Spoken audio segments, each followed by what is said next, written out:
ये लगन लग गए।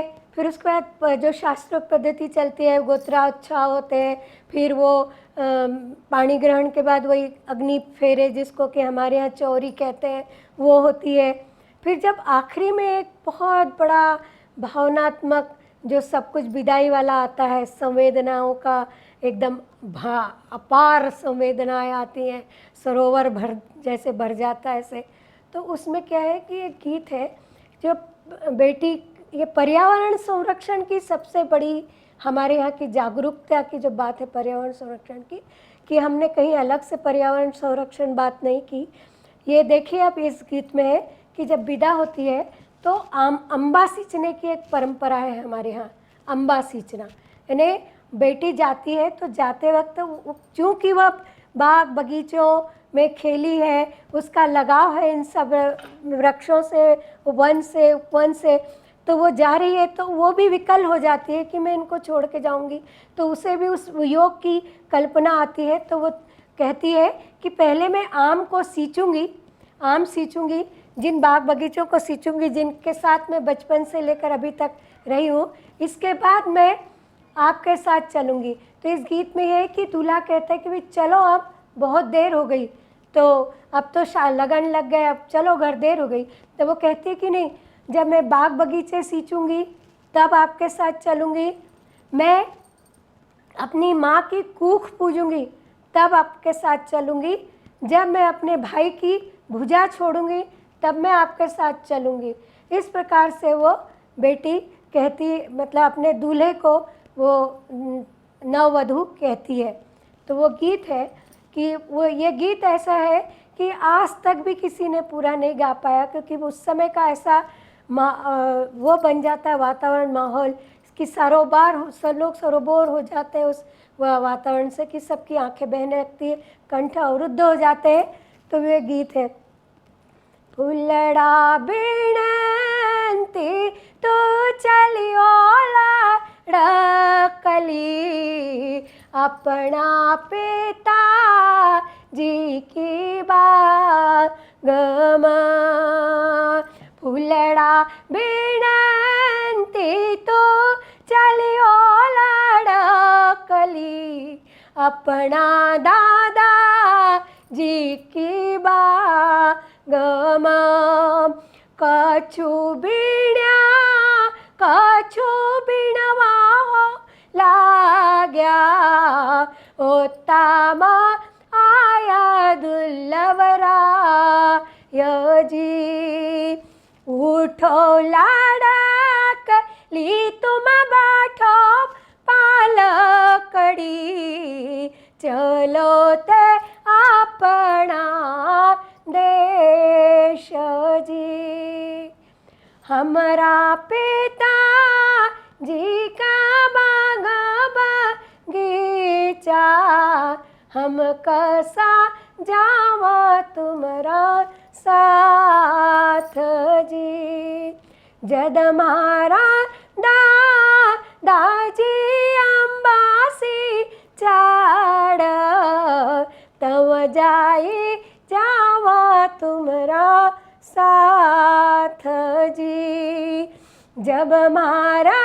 बाबूला बेला सा जाव, जब जाई जावा तुम्हारा साथ जी, फुलड़ा बिनती तो चलियो लाड़कली, अपना वीराजी की बागमा, कछु हो बीण्या कछु बीणवा हो लाग्या, उत्तरामा आया दुर्लभरा यजी, उठो लाड़क ली तुम बैठो पालकड़ी, चलो ते अपना देश जी, जब हमारी माँ ताजी कुखा पूजाड़, जब जाई जावा तुम्हारा साथ जी, जब मारो वीरो भुजा पूजाड़ तम जाई जावा तुमरा साथ जी। जद मारी माँ याजी गोदा ठाड़ जम जाई जावा तुमरा साथ जी। काहे जाओ जाओ मारी वड़ा की बेटी दुल्लवा उभ्या इनी द्वार जी। काहे खपाळै रे बाबुल काहे कापोसी काहे पेवाड्यो काचो दूध जी। माया खपाळै ओ बेटी ममता खपोसी हिरदा पेवाड्यो काचो दूध जी।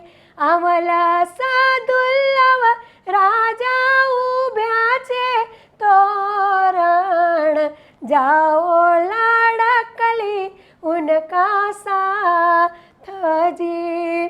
इन घर की जोत वो बेटी उन घर जासे दुई कूड़ा कारो तुम उजा सजी।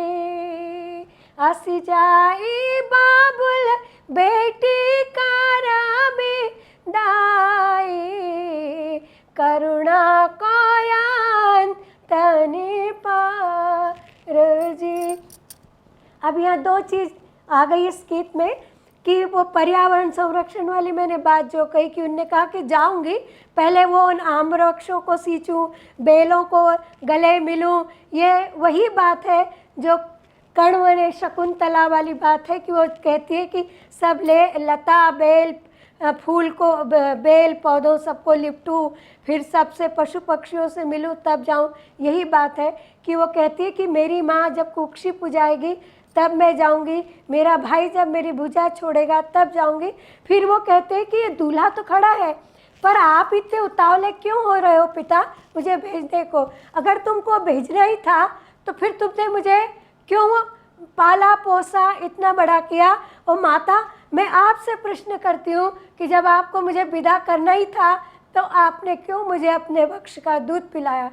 तो माता कहती है कि ममता के कारण प्रेम के कारण तुमको दूध पिलाया। पिता ने कहा लाल लड़ाया और माता ने इसलिए दूध पिलाया कि ममता और तुम्हें बड़ा करके और किसी वर को सौंपना था इसलिए मैंने दूध पिलाकर बड़ा किया है। और अब तुम जाओ तो दोनों कुल तुम जो यहाँ से ज्योति लेकर के जाओगी तो उस कुल में तुम दीपक जलाओ। इस प्रकार बेटी तुम एक कुल नहीं तुम दोनों कुल को उजियाला करो, तुम दोनों कुल की ज्योत हो। ये एक इतना बड़ा विराट कल्पना है इस निमाड़ी लोकगीत में। और निमाड़ की जो संस्कृति है बड़ी उन्नत है, बड़ी उदात्त है।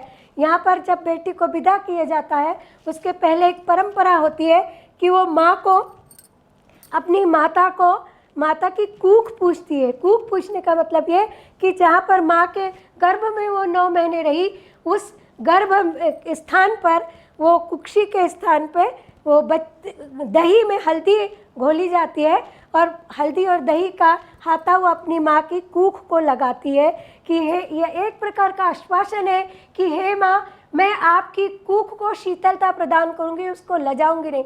और उसी कुक्षी पर उसी जहाँ पर बहू ने बेटी ने यानी नव वधू ने दही का हाथा दिया है तो जो दूल्हा है वो उस पर कुकू लगाकर अक्षत चढ़ाता है।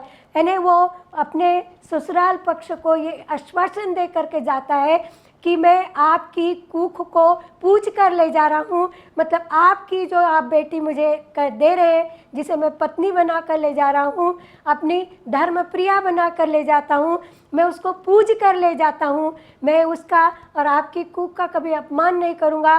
और ये वही आ गई मनुस्मृति वाली बात कि जहाँ पर नारी की पूजा की जाती है वह देवता का वास होता है।